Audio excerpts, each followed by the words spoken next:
Bahia Meio-Dia. Oferecimento Cipolate é pra você.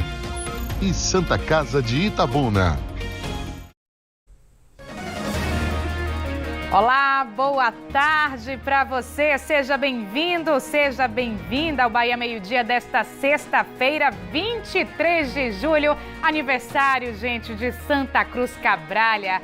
188 anos de emancipação política, mas a Vila de Cabralha, 457 anos de muita história e riqueza cultural. Parabéns, Cabralha, parabéns ao povo de Cabralha, essa cidade linda e cultural. E vamos ver os destaques dessa edição, gente? Uma boa notícia: cerca de 30 municípios da região não registraram mortes por Covid-19 neste mês de julho. 2 deles aqui pertinho. Não é isso, Isabela Freitas? Conta pra gente. Boa tarde pra você. Oi, Olga, muito boa tarde para você, boa tarde a todos. Exatamente, 2 bem pertinhos aqui da gente, Almadina e Firmino Alves. Mas nessa lista, como você bem disse, tem quase 30 municípios aí dentro da nossa área de cobertura da TV Santa Cruz. E daqui a pouquinho a gente traz todos os detalhes, mostrando esses dados, porque é notícia boa em meio a essa pandemia e que a gente fica aí na esperança de que tudo passe logo. Então, daqui a pouco, mais detalhes sobre esses dados da redução, da não confirmação de mortes por Covid nesse mês de julho, nesses municípios. Até já. Maravilha, Isabela, até já. E olha só, outro destaque dessa edição é a vacinação contra a Covid-19 em Itabuna. Tem aplicação da primeira dose para pessoas a partir de 33 anos no centro da cidade. Essa vacinação, gente, segue até 1h30 da tarde na UniFTC. O Bahia Meio-Dia vai falar também da ampliação da faixa etária. Vai ter drive-thru amanhã para vacinar pessoas a partir de 31 anos. Os detalhes daqui a pouquinho. E a gente fala também que a Universidade Federal do Sul da Bahia vai reservar parte das vagas em cursos de graduação para presos, pessoas que saíram da prisão e também refugiados. Nessa edição você vai conhecer os detalhes dessa proposta numa entrevista ao vivo. E tem esporte também hoje no BMD. 3 times da região disputam a semifinal da Série B do Campeonato Baiano. Os jogos acontecem no fim de semana e apenas 2 times vão se classificar para a final da competição, que vai ser decidida em 2 partidas.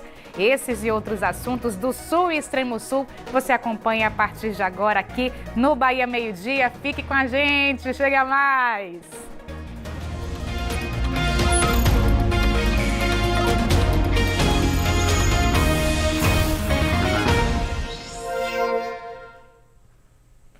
O governo da Bahia reduziu o toque de recolher em 1 hora e decidiu manter a proibição de shows e festas públicos e privados, independentemente do número de participantes. A medida foi divulgada hoje e será válida até o dia 6 de agosto. A partir desta sexta, fica estabelecida em toda a Bahia a restrição de locomoção noturna entre 1 hora da manhã e 5 horas da manhã. Também continua autorizada a realização de atividades e eventos com até 100 pessoas. As pessoas não podem confundir com festa, hein? De acordo com o governo estadual, os eventos com até 200 pessoas vão poder ocorrer somente nos municípios integrantes da região de saúde em que a taxa de ocupação de leitos de UTI Covid-19 permaneça por 5 dias consecutivos igual ou inferior a 60%. E olha só que notícia boa, viu? Cerca de 30 municípios da região estão entre os 200 municípios baianos que não registraram mortes por Covid-19 neste mês de julho. Entre eles, Firmino Alves e Almadina. A repórter Isabela Freitas traz as informações pra gente. Que bom, hein, Isabela, essa notícia? Boa, viu? E que a gente faz questão de trazer aqui, até para dar mais esperança a todo mundo em relação a esse enfrentamento à Covid-19. Vamos começar trazendo dados de Almadina, isso porque Almadina, desde o início da pandemia, registrou 656 casos confirmados da Covid-19. Hoje, atualmente, o município está apenas com 2 pacientes internados com Covid e com possibilidade de alta para ainda hoje. Então, o município está aí no momento celebrando esse enfrentamento à Covid-19, mas, claro, sem deixar de lado todos os cuidados necessários. E para entender um pouco mais desses resultados conquistados em Almadina, a gente conversou hoje de manhã cedo com a secretária de Saúde do município, a Neuza Fonseca, e a gente acompanha agora o que ela disse, como o município está agindo para enfrentar e conseguir bons resultados por lá. Olha só. Depois que a vacinação chegou, você viu que diminuiu os casos. E a gente tem feito um trabalho de formiguinha, assim, a primeira pessoa que o agente comunitário fala que está com a virose, nós vamos buscar essa pessoa e trazemos para o centro de... A gente abriu o centro de Covid com o médico, com 2 enfermeiras, com toda a equipe. Então, assim, esse paciente, ele é logo medicado e observado se está agravando ou não e testado. Foi uma luta muito grande, né, de toda a equipe, não paramos, entregando álcool em gel, máscara, fiscalizando, e assim, as doses que disponibiliza para a gente vai para a luta, é à noite, nas casas, vacinando, não se para, não. A equipe de vacinação, a gente acompanha de perto, e chegando a vacina, a gente vai procurar, porque a gente tem um PEC, então você já sabe quais são os pacientes, as pessoas que vão ser vacinados. É muita dedicação, muita responsabilidade e muito amor. Pois é, um trabalho aí de busca ativa está sendo feito em Almadina para conseguir bons resultados, e a gente está vendo aí por esses números, por essas informações, que está dando certo. Agora vamos só dar uma olhada nessa lista, são 27 municípios da nossa região que estão aí dentro dessa lista de confirmação de que não tiveram aí casos de morte por Covid-19 durante esse mês de julho. Vamos acompanhar essa lista. Olha, tem Alcobaça, Almadina, Barro Preto, Belmonte, Caravelas, tem também Camaquã, Coaraci, Dário Meira, Firmino Alves, Floresta Azul, Guaratinga, Ibirapitanga, tem também Ibirapitaia, Itacaré, Itagimirim, Itaju do Colônia, Itapé, Itapebi, Itapitanga, Itororó, Jucuruçu, Mascote, Santa Cruz Cabralha, Santa Cruz da Vitória e São José da Vitória, além também de Ubaitaba. Então, aí 27 municípios da nossa região. E, como a gente acabou de ver na sonora da secretária, né, um desses motivos que esses municípios dão aí como resultado positivo é o avanço da vacinação. Por exemplo, segundo a CESAB, o município de Almadina é o segundo no ranking em vacinação. Já foram aplicadas mais de 2.700 doses no município, tendo aí um total de 62,9% da população acima de 18 anos já vacinada no município, e através desse trabalho de busca ativa da vacinação. E hoje, lá em Almadina, está acontecendo a vacinação para o público a partir de 25 anos. Agora, a notícia boa também, viu, é que Firmino Alves está nesse ranking aí de primeiro lugar no percentual de doses aplicadas por município em todo o estado. Por lá foram aplicados, de acordo com a CESAB, 2.721 doses, tendo um total aí de 114,8% de vacinas aplicadas. Então, a gente aí fica nessa torcida que esse ritmo de vacinação continue para que esses municípios sigam aí com essas boas notícias em relação ao número de mortes por Covid zerados, como está acontecendo agora nesse mês de julho, nesses municípios da nossa região, e a gente segue nessa torcida, não é isso, Olga? Com certeza, Isabela. Ô, Isabela, deixa eu te perguntar com relação a essa questão do número de casos e relativo também à vacinação. Porque, assim, a vacinação, gente, ela tá aí para proteger a pessoa, principalmente em segunda dose, né? E aí eu te pergunto, Isabela, porque você tem aí a questão de Almadina, né, com os dados com relação ao número de casos na cidade. A gente foca muito a vacinação contra os casos mais graves, que aí culmina justamente nesse não registro de mortes nesses municípios. E Almadina, a gente consegue perceber que o número de casos caiu também da doença?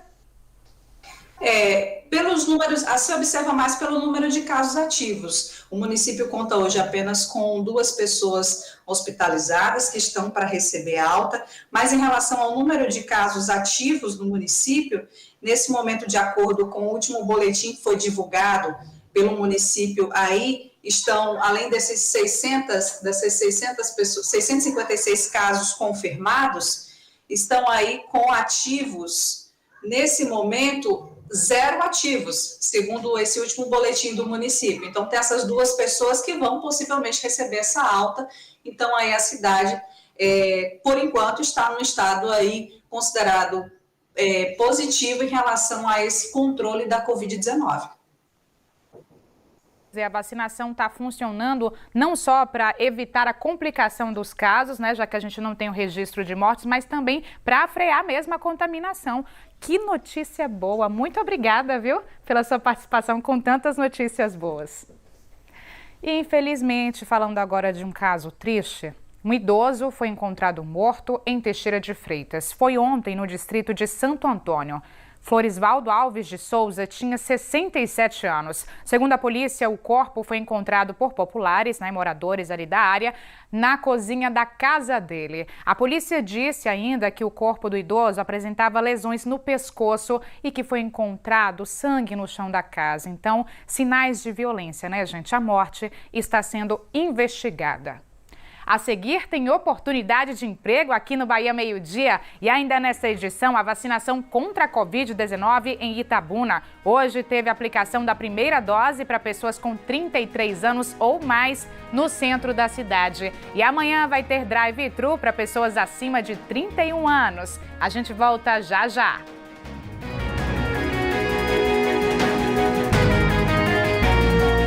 A Cipo é pop. Lançamento: Samsung Cristal Ultra HD 60 polegadas 10 de 499,90 sem juros. A Cipo é pop, é top, é pra você. No duelo promovido pelo Jornal do Carro, o Tigo 8 derrotou o Tiguan por nocaute, vencendo todos os rounds em tecnologia, envergadura, agilidade, estilo, potência e resistência. Tigo 8, novo campeão mundial da categoria 7 lugares. A 8ª maravilha do mundo. Quinzena do Comerciante Açaí Atacadista. Uma quinzena com muitas novidades, qualidade e preço baixo. Creme de leite Italac TP 200 gramas, 2,09. Refrigerante Antártica ou Pepsi PET 200 ml, 85 centavos. Filé de peito de frango congelado IQF Sadia, pacote 1 kg, 14,90. Lava-roupas em pote Xampé Fragrâncias, caixita 2 kg, 10,89. Quinzena do Comerciante Açaí Atacadista. Juntos na retomada do seu negócio. O Axé da Sorte volta a ser somente para a região do Cacau e vai te dar a grande oportunidade para colocar 40 mil reais no seu bolso. 40 mil, é isso mesmo, 40 mil reais em dinheiro só para você no 4º sorteio. E mais, 2 mil no primeiro, 3 mil no segundo, 4 mil no 3º sorteio e 20 prêmios e 300 reais no Super Giro da Sorte. E só custa 5 reais. Não perca tempo, compre já o seu e boa sorte. Adquirindo o Axé da Sorte, você contribui com o GAC Sul Bahia. Axé da Sorte GAC.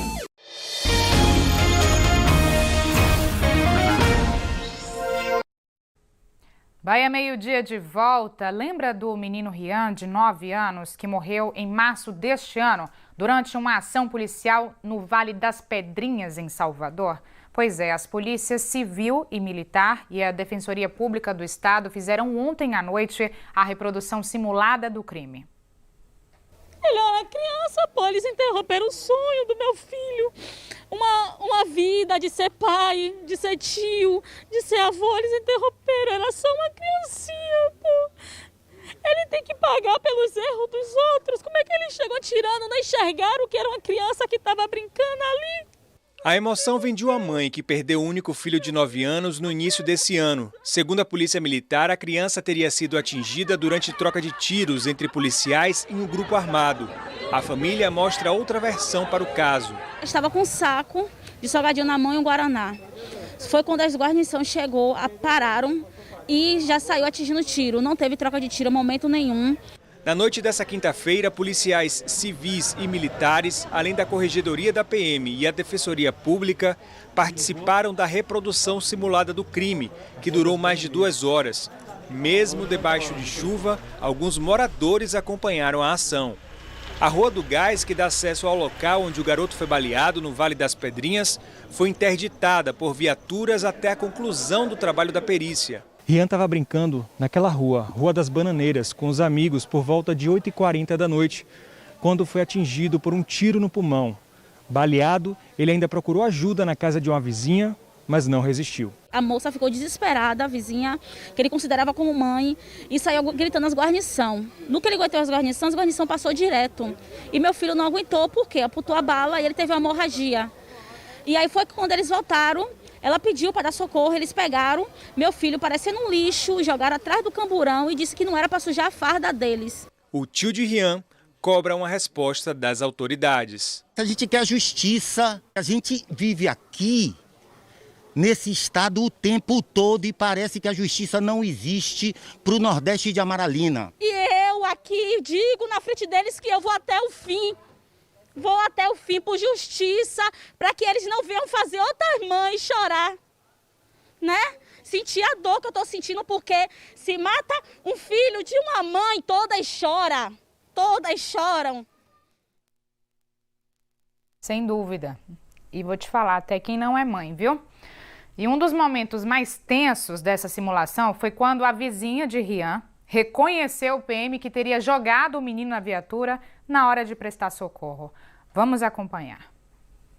Que não ia sujar sua farda, não. Foi você, eu e você cara a cara no HGE. Foi você, a autora do crime do menino, dessa criança que perdeu a vida, que foi você. Eu não tenho nem palavra pra falar com você. Eu sou mulher, eu dá vontade de tirar até seu colete, que eu sou mulher. Eu sou mulher, eu já cheguei, já. Foi você. Foi você, eu afirmo diante de qualquer um. Pede Deus que dê certo, foi você. Você botou o menino igual um bicho na mala. E eu não vim pra ficar calada, não. Eu vim pra expor que a gente tá sentindo há 6 meses a dor da perda do menino. Que desespero.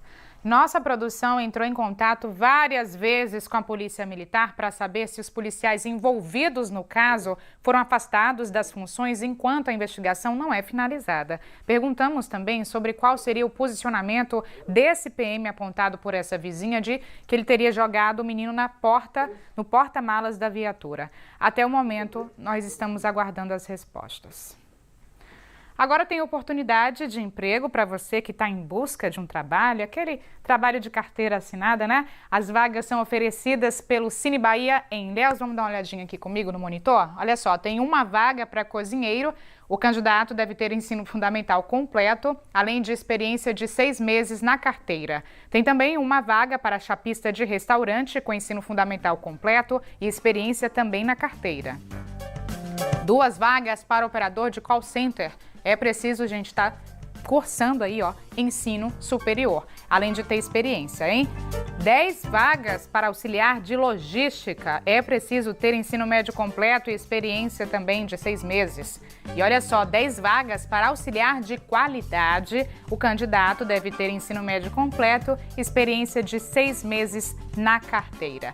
Agendamento pelo site Saque Digital ou então pelo aplicativo Saque Digital, baixe o seu. O horário de atendimento das 7 da manhã até as 3h30 da tarde. A documentação necessária, anote aí, carteira de identidade, carteira de trabalho, carteira de motorista, se tiver, e comprovantes de residência e também de escolaridade. Também tem oportunidade de emprego para Porto Seguro. Vamos dar uma olhadinha também? Olha só, tem 2 vagas para balconista de açougue. Essas vagas, gente, estão disponíveis ali em Arraial da Ajuda, distrito de Porto Seguro. É preciso ter ensino fundamental, além de experiência de 6 meses. Tem uma vaga para auxiliar de contabilidade com ensino superior ou que esteja cursando, com experiência também. Tem uma vaga para gestor de equipe. A pessoa deve ser formada em administração e deve ter experiência de 6 meses. Olha só, 10 vagas para vendedor pracista com ensino médio e experiência também. 2 vagas para garçom, uma delas para Trancoso, distrito de Porto, com ensino médio completo, além de experiência de 3 meses. Tem também uma vaga para auxiliar de cozinha, gente, para Trancoso também. Você que mora por ali por perto, com ensino fundamental, mesmo que incompleto. Ou então, no próprio Trancoso, né? Quem mora por lá. Experiência de 1 ano, hein? O agendamento também pelo site, pelo aplicativo do Saque Digital. O horário de atendimento que é diferente do de Ilhéus. Olha só, de 7 da manhã até 1 da tarde. A documentação necessária, só vou repetir para você ficar aí na cabeça. Olha só, carteira de identidade, de trabalho, carteira de motorista se tiver e os comprovantes de residência e escolaridade. No G1 Bahia você encontra mais informações sobre essas oportunidades de emprego. Acesse aí g1.com.br/Bahia. A seguir, foi aprovada pela Universidade Federal do Sul da Bahia uma proposta que reserva vagas nos cursos de graduação para presos, pessoas que saíram da prisão e refugiados. Eu volto daqui a pouquinho. Vamos dar uma olhada lá fora? Olha só, gente, a gente tem imagens aí de Itabuna. O tempo está estável neste momento, a gente volta em instantes.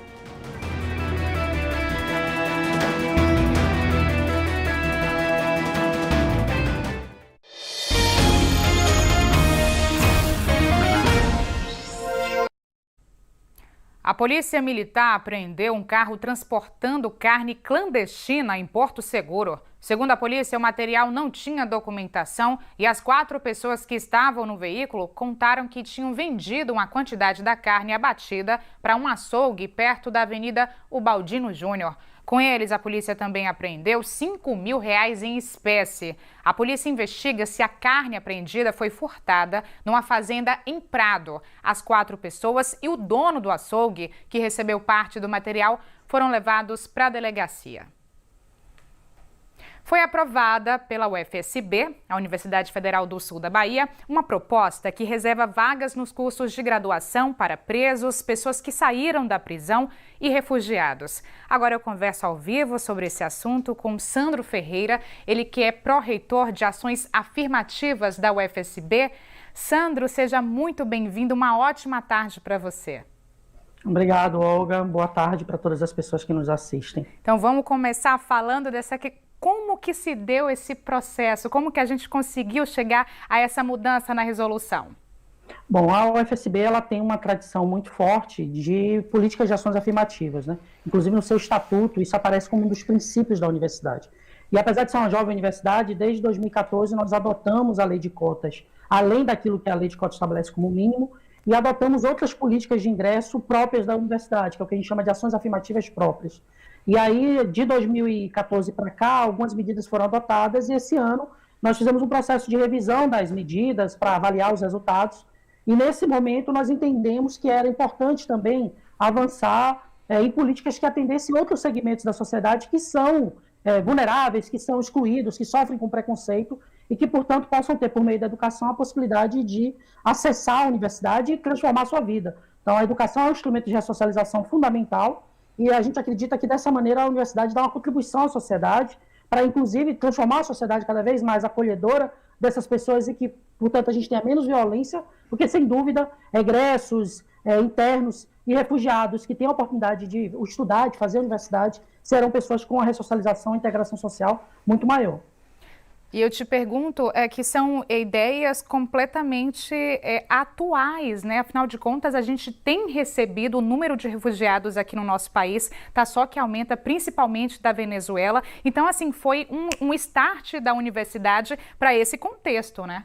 Sem dúvida. A medida voltada para refugiados, ela já é adotada em diversas universidades do país, mas a medida que pensa também no segmento de pessoas em privação de liberdade e de egresso do sistema prisional é uma medida inovadora. A UFSB é a primeira universidade pública brasileira a ter uma política desse tipo. É uma reserva de uma vaga supranumerária, ela não impacta nas vagas regulares, onde a gente já aplica o determinado pela lei de cotas, mas ela é criada para servir de estímulo. A gente sabe que muitos internos e egressos já estudam, já fazem esse esforço de buscar a educação como instrumento de ressocialização, e a gente acredita que, por meio dessa medida, esse estímulo vai se ampliar, porque a vaga é reservada para eles, para esses 3 grupos, eles concorrem entre si, e a gente acredita que, por essa medida, mais políticas de apoio a inclusão dessas pessoas na sociedade, por meio de emprego, por meio de educação, por meio de espaços dentro das próprias unidades prisionais, como a gente já identificou que na unidade de Itabuna já existem algumas políticas nessa direção, elas tendem a se ampliar. Então, estamos muito animados com a possibilidade de que a UFSB, mais uma vez, contribua com a nossa região, e aí é uma medida que tende a ter impacto estadual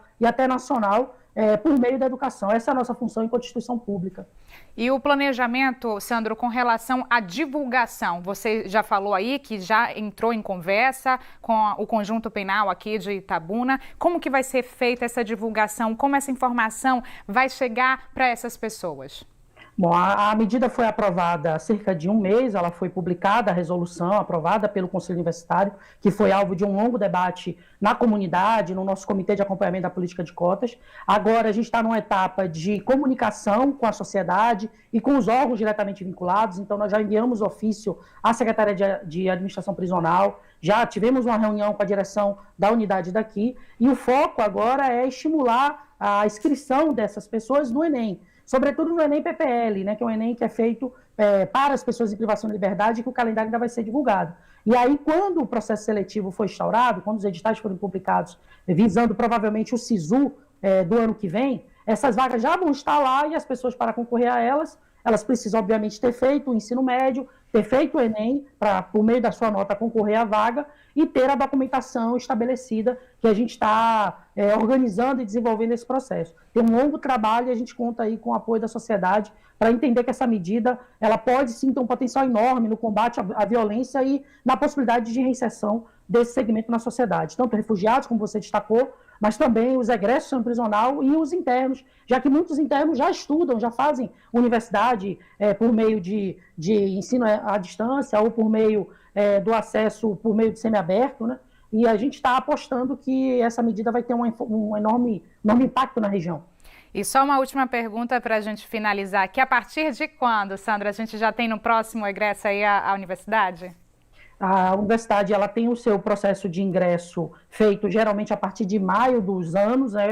O processo seletivo ocorre durante fevereiro, quando o SISU é publicado, e aí há um processo um pouco mais longo de matrícula, e de acordo com o nosso calendário, os alunos passam a ter a primeira aula no início de maio, os calouros, né? Aqueles que estão chegando na universidade. É claro que o calendário foi um pouco alterado por conta da pandemia, mas a nossa expectativa é que, a partir de maio, a gente já tenha esse público ingressando por esta medida, porque certamente nós já temos outros, né, que ingressaram independente dessa medida, mas agora acredita que vai ter um impacto maior, né?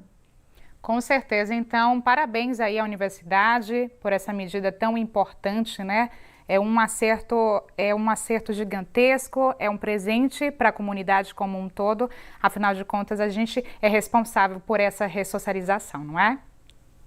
Ok, obrigado. Então, a gente destaca que é uma vaga supranumerária, uma medida especial adotada pela universidade, à luz da sua autonomia, dos seus regulamentos internos, e a gente conta com o apoio da imprensa e de toda a sociedade para fazer com que essa notícia se espalhe e que mais pessoas tenham suas vidas transformadas através da educação. Maravilha, e pode contar com a gente também. Obrigada, Sandro. Obrigado. Bom, mudando de assunto, a pandemia levou muita gente a se reinventar na profissão.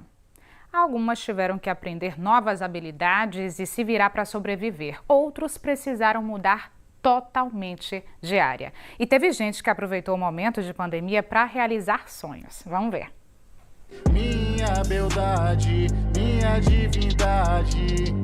O rap cantado na praia já foi apresentado em vários palcos de Salvador.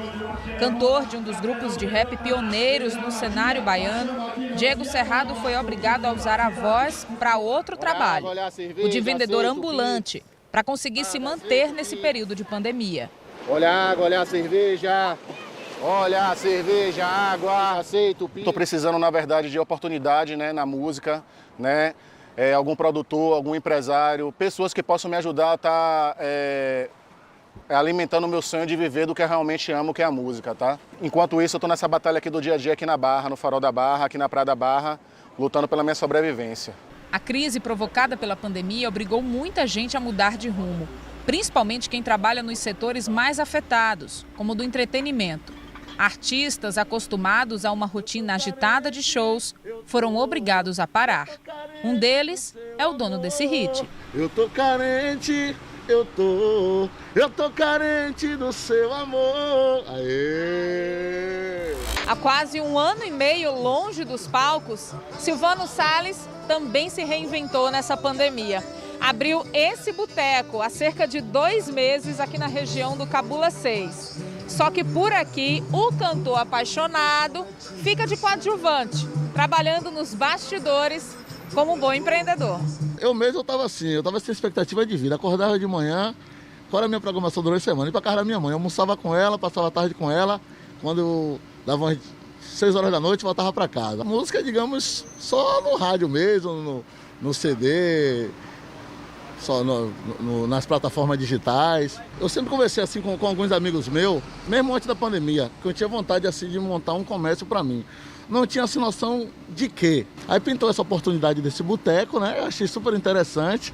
O boteco também é uma oportunidade de ajudar a família. Silvano colocou o irmão e a cunhada para administrar o negócio.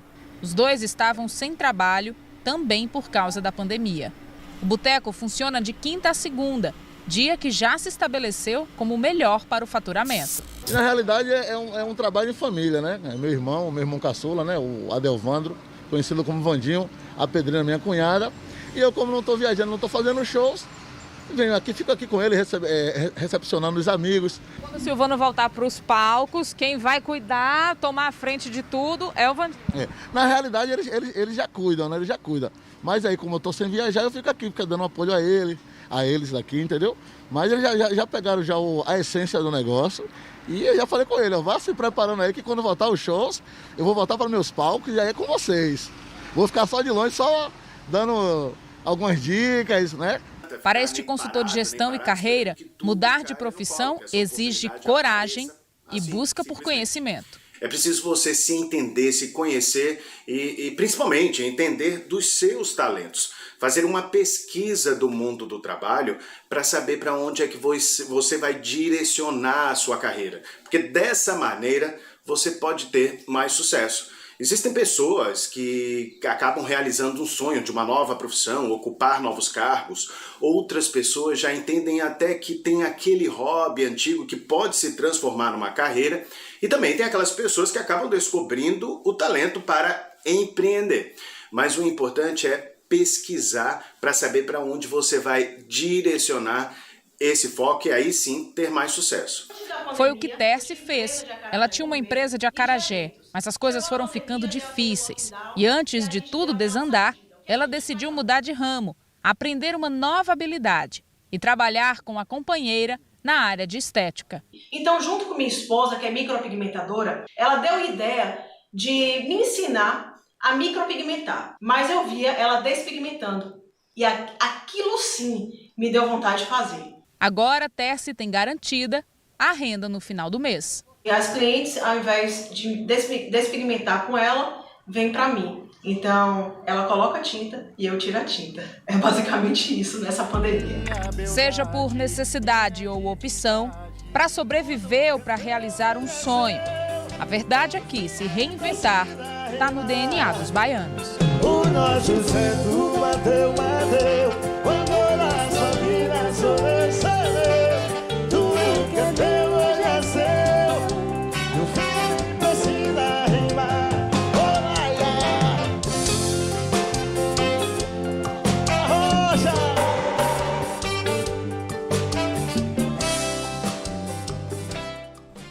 Bacana, né? Tem que ser assim mesmo. Afinal de contas, essa pandemia mexeu com a rotina de todo mundo. Vamos para um rápido intervalo. No próximo bloco, a gente vai falar da aplicação da primeira dose da vacina contra a Covid-19 em Itabuna. Amanhã vai ter drive-thru, hein, gente, para pessoas acima de 31 anos. Você vai ver também uma exposição de artes plásticas em Teixeira de Freitas. São obras de um artista teixeirense que impressiona pelos detalhes realistas. O intervalo passa bem rapidinho, não saia daí não.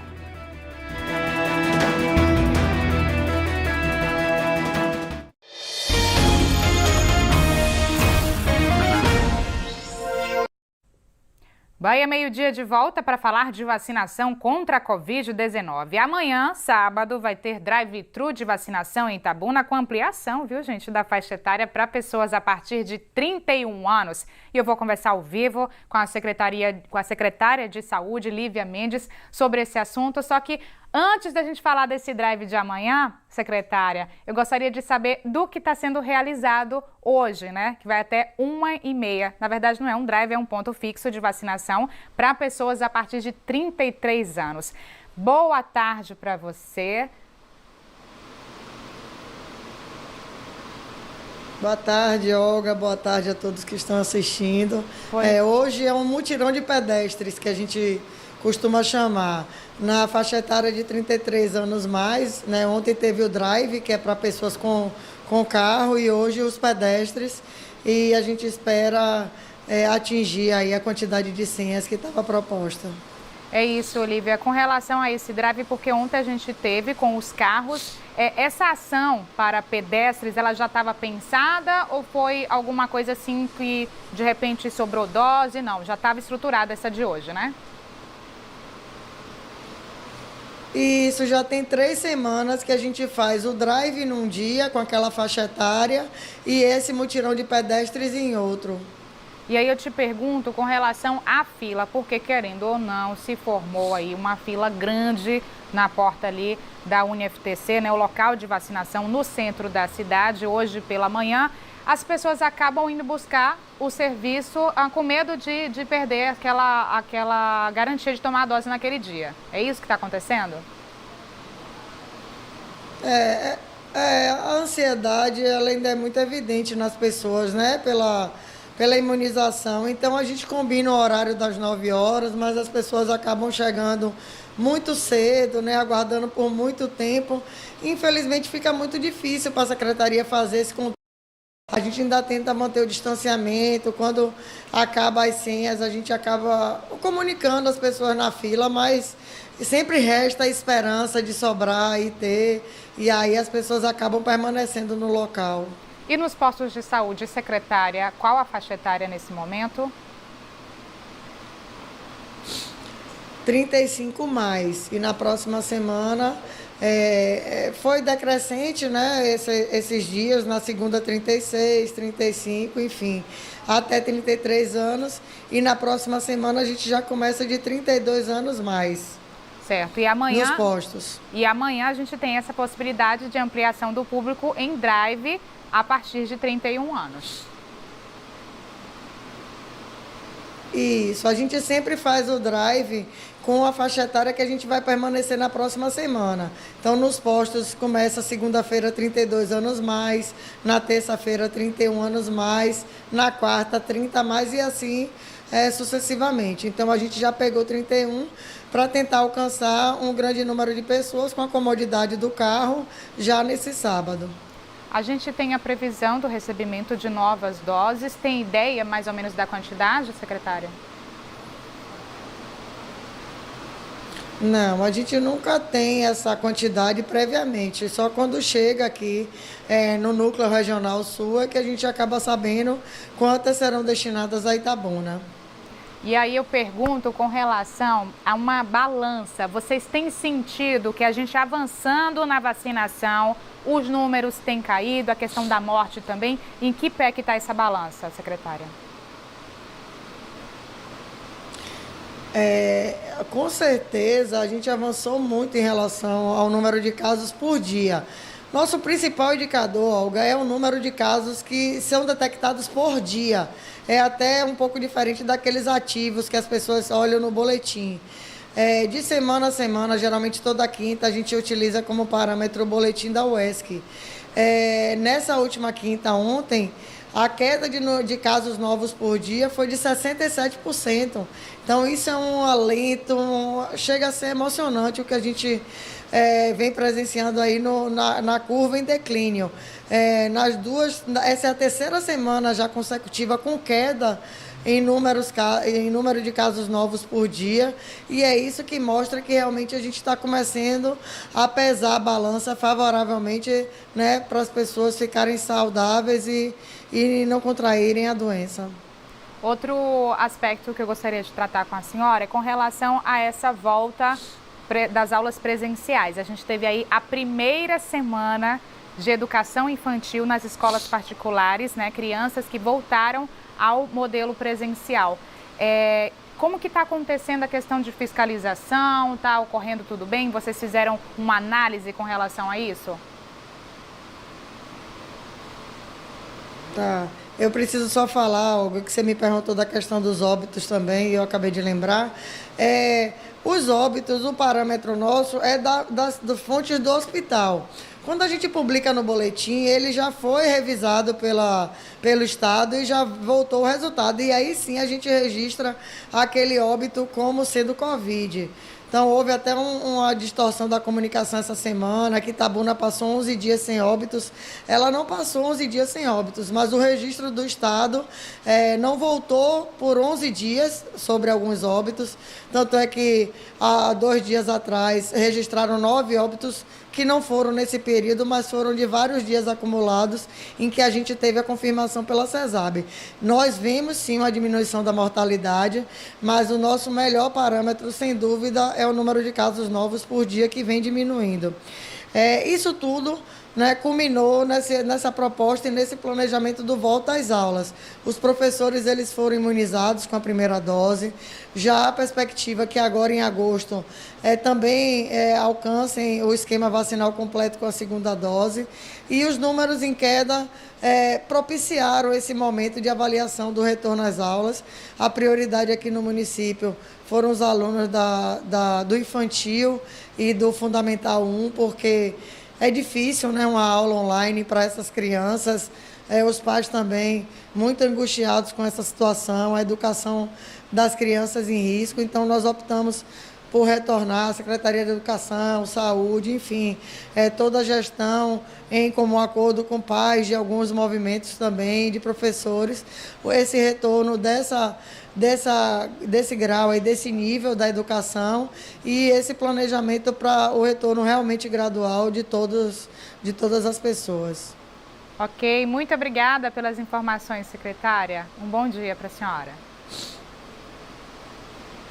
Bom dia, Olga. Obrigada.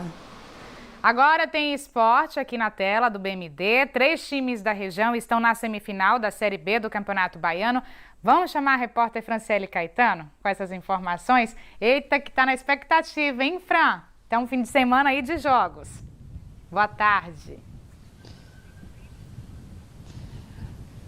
Expectativa grande. Boa tarde para você e para todos que nos assistem. Eu estou aqui na lateral do campo do estádio Mário Pessoa, onde está recebendo, Olga, os últimos ajustes para as 2 partidas que irão acontecer neste final de semana.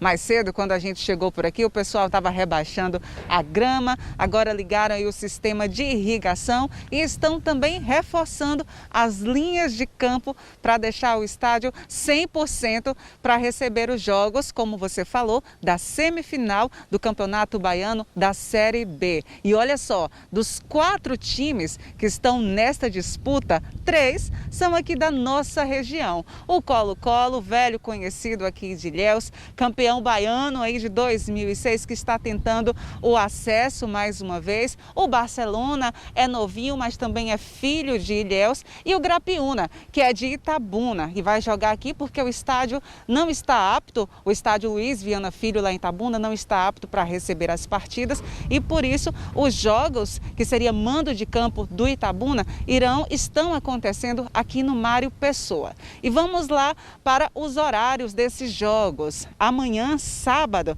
acontece a partida entre Grapiúna e o Botafogo do Senhor do Bonfim. Essa partida acontecerá a partir das 3 horas da tarde. E no domingo, o Colo-Colo vai enfrentar o Barcelona, também de Ilhéus, a partir das 3 horas da tarde. Infelizmente, os jogos ainda não estão podendo receber torcidas por conta da pandemia, mas a expectativa é grande, viu? E a final já será na próxima semana, com 2 partidas de ida e volta. E me fale aí, você arrisca um palpite de quais aí poderão ser os 2 times que irão enfrentar essa final? Eita, Fran, me colocando em situação difícil aqui, hein? Ó, vamos fazer o seguinte, que sejam jogos com muitos gols. Pronto, assim consigo, né? Obrigada, Fran. Pois é, gente, do futebol, né, do esporte, a gente vai para a arte, porque a arte tem sido um alento para a gente nessa época de pandemia. Assistir a um filme, uma série, ouvir música, tudo isso ajuda demais a passar esses tempos mais difíceis. E o que falar das artes plásticas? Contemplar uma tela transmite uma paz, não é? Em Teixeira de Freitas, a exposição de uma artista local está chamando muito a atenção. As telas são de um realismo impressionante. Olhar expressivo e marcas na pele que vieram com o passar do tempo. A tela até parece um registro fotográfico em preto e branco, mas foi feita à mão. Essa é apenas uma das obras de arte de Dani Santos, que estão expostas na Galeria Mutirô, em Teixeira de Freitas. Dani é uma artista daqui de Teixeira, uma artista teixeirense, que tem o gênero da pintura dela é o realismo. Né? É o fotorrealismo também, como é conhecido, é muito parecido com a foto e surpreende muitas pessoas.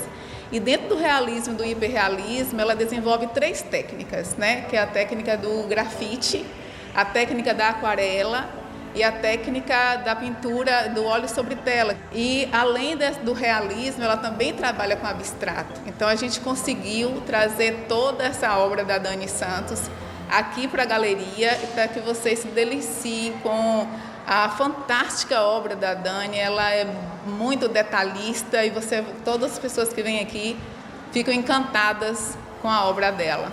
As exposições na galeria começaram em meados de 2019, mas veio a pandemia e o espaço acabou fechando no ano passado. Só agora, depois de um ano, as paredes voltaram a ter vida com a arte. O espaço fica aberto, só que por conta da pandemia não tem ninguém para recepcionar os visitantes. Os cuidados já estão logo na porta da entrada, o álcool para higienizar as mãos e na mesa tem o livro de registro para constar quem passa por aqui. Todas as obras podem ser admiradas com tranquilidade, mas todas as visitas são monitoradas por câmeras de segurança. Só conseguimos fazer a reabertura da galeria, esse projeto da Galeria Mutirô, com o apoio da Lei Aldir Blanc. Nós tínhamos aqui a galeria e nós tínhamos pessoas que ficavam voluntárias aqui para poder cuidar de abrir, para poder fechar,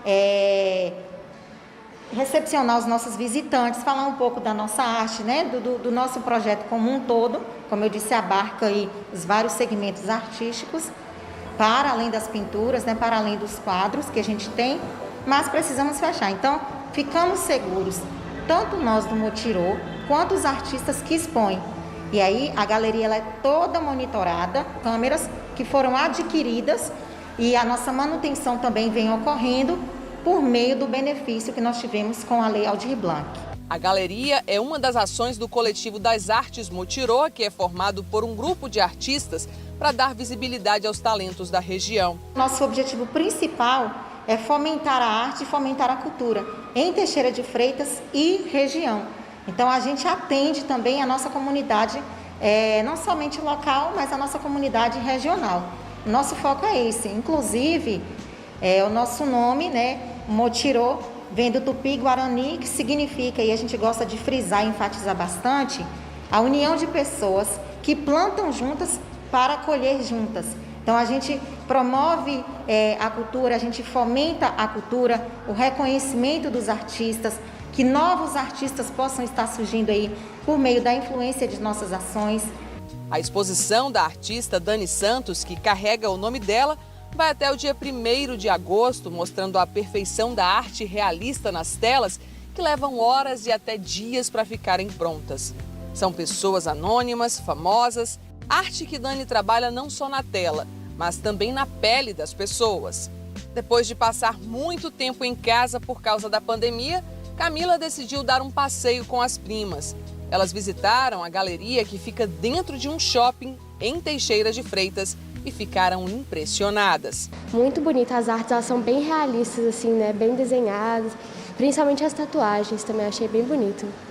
Alguma coisa assim te chamou mais atenção? Você falou das tatuagens, né? Mas algum detalhe, alguma tela? Fotos aqui, os desenhos. Eu até comentei com a Maria Clara, eles são bem realistas. Ela até duvidou, achou que era uma foto que é bem realista, muito bonito.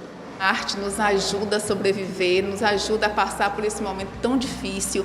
Ela nos tira um pouquinho desse conflito todo que nós estamos vivendo hoje, né? Então, sair, ver uma exposição dessa nos alivia um pouco, nos acalenta a alma.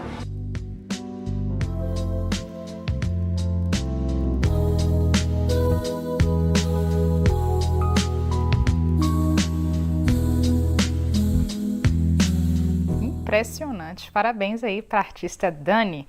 Gente, foi aberta hoje a Feira de Flores de Olambra aqui em Itabuna. Está sendo na Beira Rio. São diversas espécies de flores e plantas em exposição. A feira está funcionando todos os dias das 8 da manhã até as 8 da noite. Os preços variam de R$5 até R$100. E segundo a coordenação, todos os protocolos de segurança estão sendo cumpridos. E olha só, além da beleza das espécies, a solidariedade também está presente por lá. A feira tem parceria com o abrigo Dr. Balduino, aqui em Itabuna, e parte do lucro será revestida para a instituição. Muito bacana, né? Olha que imagens lindas, gente. Muito legal mesmo. Ó, que lindas as cores. Muito bacana. Eu vou me despedindo, ficando por aqui. Uma ótima sexta-feira para todos. Na sequência tem o Globo Esporte Bahia. Tchau, tchau. Até a noite no VATV.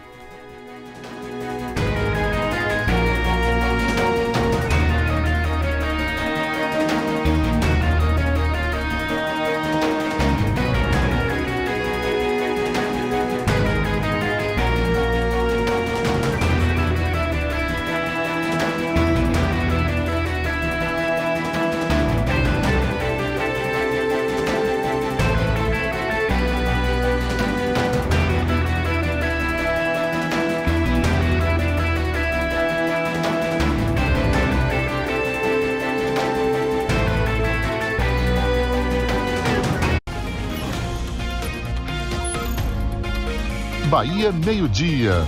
Oferecimento Cipolate é pra você. E Santa Casa de Itabuna.